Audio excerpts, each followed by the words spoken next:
بسم اللہ الرحمن الرحیم۔ مور جتنا اب خوبصورت ہے اس سے کئی زیادہ جنت میں خوبصورت تھا۔ مور کی خوبصورتی پہ سبھی پرندے فدا تھے، لیکن ان سب خوبیوں کے باوجود مور سے ایسی کون سی خطا ہو گئی تھی جس سے اللہ تبارک و تعالی نے مور کو جنت سے نکال دیا۔ اللہ تبارک و تعالی نے جب حضرت آدم علیہ السلام اور اماں حوا کو پیدا فرمایا، اس کے بعد ان کو جنت میں بھیج دیا۔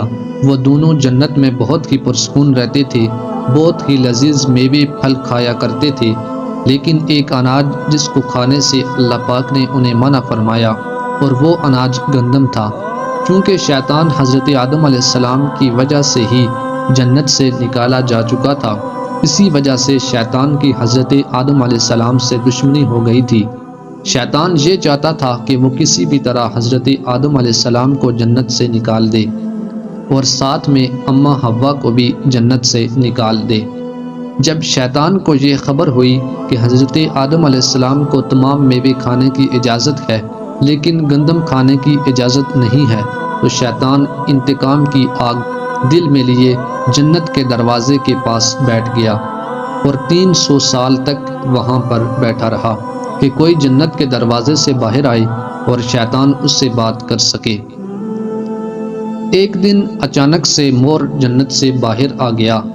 شیطان اس کو دیکھتے ہی بہت خوش ہو گیا۔ شیطان نے پوچھا، اے خوبصورت پرندے تم کون ہو؟ مور بولا، میں مور ہوں۔ اب تم اپنا تعارف کراؤ۔ شیطان نے جواب دیا کہ میں عالم کروبیہ کا ایک فرشتہ ہوں، میں اللہ پاک کی عبادت سے ایک پل بھی غافل نہیں ہوں۔ میں چاہتا ہوں کہ میں جنت میں جاؤں، وہاں کی نعمتوں کا اپنی آنکھوں سے مشاہدہ کروں۔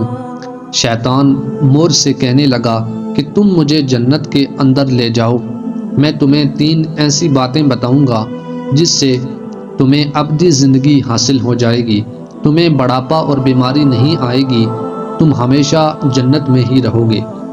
شیطان کی یہ باتیں سن کر لالچ میں آ کر مور نے کہا کہ مجھ میں تو اتنی طاقت نہیں ہے کہ میں تمہیں جنت کے اندر لے جاؤں، لیکن ایک سانپ میرا دوست ہے، وہ شاید تمہاری مدد کر سکے۔ یہ کہہ کر مور سانپ کے پاس آیا، اس کو ساری بات بتائی۔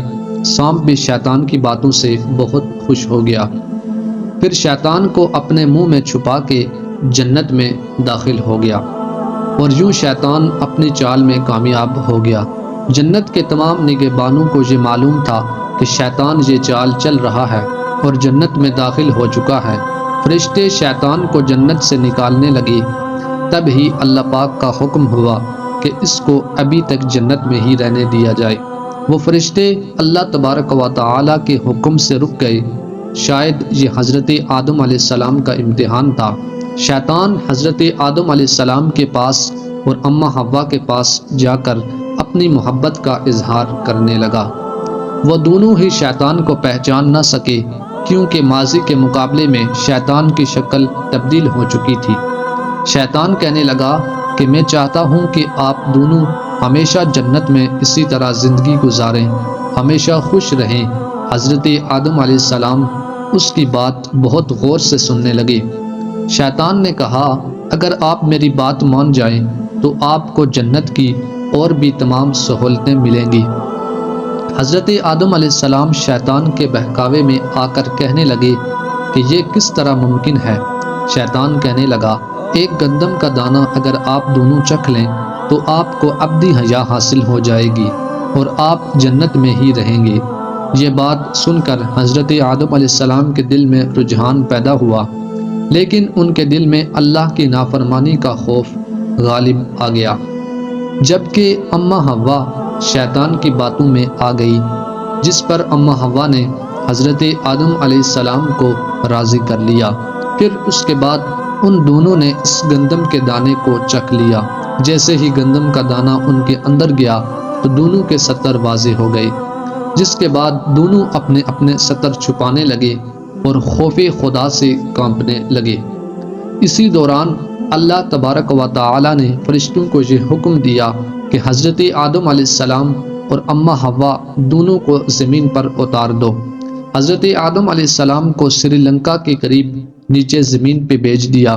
جبکہ اماں حوا کو جدہ کی سرزمین پر اتارا گیا۔ جن خوبصورت پیروں سے چل کر مور شیطان کو جنت کے اندر لے کر آیا تھا، وہی خوبصورت پاؤں اللہ پاک نے مور سے لے لیے۔ سانپ جو اپنے منہ میں شیطان کو چھپا کر لایا تھا، اس کے منہ کی خوبصورت خوشبو کو چھین کر اس میں زہر ڈال دیا گیا۔ پھر مور کے ساتھ ساتھ سانپ کو بھی جنت سے نکال دیا گیا۔